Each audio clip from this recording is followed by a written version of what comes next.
Јас сум наводно е настанот кој што овој четврток ќе се одржи по 9-ти пат оваа година. Настан кој никако не смее да се пропушти за сите љубители на планината, на велосипедизмот, но и секако на трчањето и на чистиот воздух. За тоа што сочинува овој настан кој што се одржува по 9-ти пат, ова утро подетално ќе дознаеме од организаторите, односно од момците кои што се задолжени за организација на овој настан, но и момците од кои што потикна идејата. Јовица Апостоловски и Владимир Крстевски, ќе ви посакам добро и убаво утро. Здраво живо. Х2О, планинарско спортско друштво кое што го организира овој настан и јас сум наводно. Како дојдовте до идејата и како се решивте да започне овој настан? Ајде ќе кажам, па вака, бидејќи Водно представува една многу убава планина која е блиску до градот Скопје, која е достапна за сите. Одлучивме дека четврток е одличен ден за луѓето кои преку викенд биле на планина, па го имаме тој еден празен период од 2-3 дена каде што луѓето веќе почнува да ги фаќа криза за нова планина и одлучивме дека четврток е одличен ден каде што луѓето повторно ќе можат да дојдат на Водно, да избегат од конкретно скопскиве горештини и скопскиот џагор и воедно да се видат, да се дружат со истите тие луѓе што треба следниот викенд да одат заедно на планина.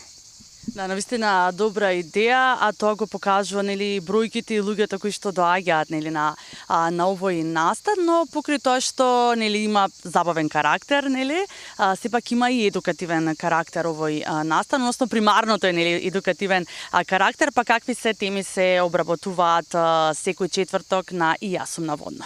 Па вака, преку настанот И јас сум наводно имаме за цел, освен неформалната дружба со аудор заедницата, да спроведеме и кратка обука со теми што се поврзани со планинарењето.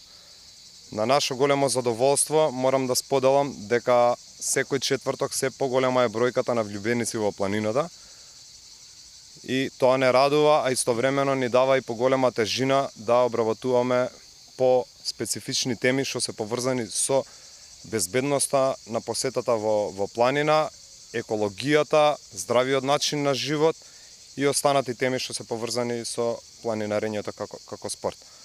Овој четврток имаме тема планински велосипедизам и безбедност. Акцентот ќе се стави на безбедноста на учесниците во планинскиот велосипедизам. Ќе има презентација од дечките од Nomad Mobility. Они ќе извршат презентација на опрема и начин на нивно користење со акцент, пак ќе повторам, на безбедноста на велосипедизмот планински. Да, повеќето сакаме да одиме на планина, но малкумина од нас знаат како е да си безбеден, да се чувствуваш безбедно, но и да се заштитиш во некои неповолни услови. Кој се може да биде дел и може да се пријави на И јас сум наводно настанот? Значи, настанот И јас сум наводно е од отворен карактер. Може да учествуваат професионални планинарци, може да учествуваат рекреативци, може да учествуваат планинарски трчачи, велосипедисти, како што кажавме, и сите оние кои сакаат да уживаат попладневен период на Водно, да се дружат со луѓето, да се забавуваат и полека да навлезат во засакување на планинарските спортови. Потребно ли е претходно најавување за да бидат дел од настанот? Не, Водно е доволно обележана патека и има голем број на патеки кои што се со различна тежина и нема потреба од пријавување. Настанот започнува од 19 часот до 23 часот и на секој настан, еве и сега повторно ќе апелирам да не доаѓаат со моторни возила. Тука можам да го поздравам и град Скопје со одлуката да воведат трета ноќна смена, паркови зеленило и повеќе нема да можат луѓето да дојдат со моторни возила, на наше огромно задоволство. Затоа што за да присуствуваш на настанот И јас сум наводно треба претходно да се испотиш и да стигнеш пешки до врв. Да, дефинитивно добра одлука, нели, сепак за сите оние кои што сакаат да го посетат настанот, но и да не се прави, нели, и метеж. Но она што е значено еве во овој период и во овие денови, од пред неколку денови кога ни започна, нели, екстремно високите температури, почна, нели, забраната за движење во планинските места. Па вака, забраната за движењето во планинските места се однесува конкретно на националните паркови и на другите планини, но конкретно за водно и за Газибаба паркот, бидејќи парк шума водно се води, нема забрана, така што овој четврток ќе се реализира настанот и нормално сите се добредојдени да уживаат и да внимаваат на природата од запаливи материи, ако консумираат цигари, тоа да ги изгасат на најбезбеден начин и тоа. Планината водно конкретно е отворена за тие настани и воопшто за забраната се уште за планината водно не важи. Што е потребно еве да носат учесниците со себе, сите оние кои што ќе бидат овој четврток дел од планинарскиот настан и Јас сум на водно? Значи, учесниците потребно е да имаат лесна планинарска опрема, ние ја викаме. Планинарска опрема, да не навлегуваме во детали, нека го избегат памукот како материјал и бидон или друго средство или друго шише за вода. Значи, мора да имаат со нив барем минимум литро вода со нив, доволно е толку, и за враќање челна ламба или друг извор на светлина, задолжително е при симнување, затоа што во темница се симнуваат надолу. Споменавте дека овој четврток ќе бе оној, нели, едукативен дел, ќе биде насочен на велосипедизмот, но какви се теми, еве, накратко се обработува во текот на изминативе недели, но и она што следно, нели, ќе биде дел од Јас сум на водно од едукативен карактер. Вака имаме, најпрво ќе започнеме со основните basic постулати во планинарењето, ги запознаваме учесниците со правилно избор на облека и опрема. Понатака видови на ранци и пакување на ранец и нивна примена, има разлика, значи, од ранец до ранец. Имаме запознавање со планинарска терминологија, како тежина на и избор на планинарски патеки, што значи. Имаме начин на исхрана и правилно хидрирање. 4 еколошки акции имаме во настанот и Јас сум на водно за оваа година планирани, каде што ќе собираме отпад.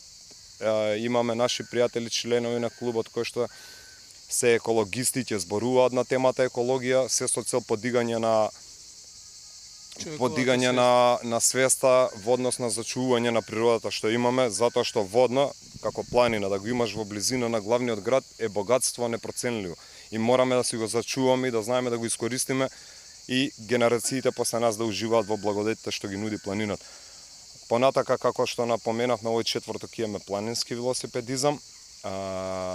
Настани што следат е кампување, каде што учесниците ќе бидат запознаени со опремата и начин на кој се подигнува и поставува еден камп во природа. Имавме и предавање за планинарско трчање, исто како планинарски спорт. Да, спортови што се Така што да им дадеме на аудиториумот една поголема слика за тоа со што се занимаат планинарските спорти, зашто планинарскиот спорт не е само одење по планина, туку малку е поопширно, така што тие обуки се добри за сите слушатели. Имаме и споделување на искуство од високогорци, од страна на нашиот клуб и други клубови што ни се пријатели, споделуваат искуство како е да се биде на височината. Тоа е непроценливо, значи, за учесниците. Кога човек, нели, праша паталец, не гаталец, од прва рака ќе слушнат како е искуството да се биде на поголема надморска височина. Да, дефинитивно и тоа како е важен едукативниот дел, сите понекогаш, нели, забораваме нешто или пак не сме го прочитали или не сме го слушнале во некоја ситуација, но еве да ги поканиме сите оние кои што се љубители на планината, на дружењето и сите оние кои што сакаат нешто повеќе, нели, да научат за планината, да се приклучат кон и Јас сум на водно. Да, поканата е отворена, како што кажав. Сите што сакаат да започнат од некаде, водно е одлична планина за да се започне со некаква си спортска активност. Исто така и планинарите кои веќе се навлезени во планинарството ги покануваме на нашата следна акција која ќе се одржи во недела на 23-ти, се искачува врвот Рудока. така што слободно на Facebook или на Instagram нека видат како ќе се движи целата акција и кои се контактите за пријавување на таа акција. Да, покрај тоа што нели Планинарско-спортското друштво Х2 го организира овој настан секој четврток и јас сум наводно со почеток во 19 часот. Имате нели акции планинарски и во текот на викендот. Па така што јас сега ќе ви се заблагодарам за одвоеното време и ви посакувам уште многу успешни акции и секако да се изборите во вашата цел и мисија за зачувување на водно, но и на сите планински места и сите планински подрачја во земјава. Ви благодариме и на поканата и заинтересираноста за нашиот клуб.